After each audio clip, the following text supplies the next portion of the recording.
บรรยากาศมาตรงหน้ากับอีเมียมาหาแมงดาเพื่อนนะ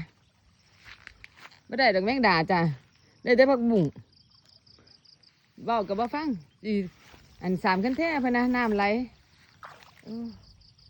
เก็บผักบุ้งอีกแล้วแม่คอยได้ผักบุ้งนี่แหละมื้อนี้ไม่ได้ดอกแมงดา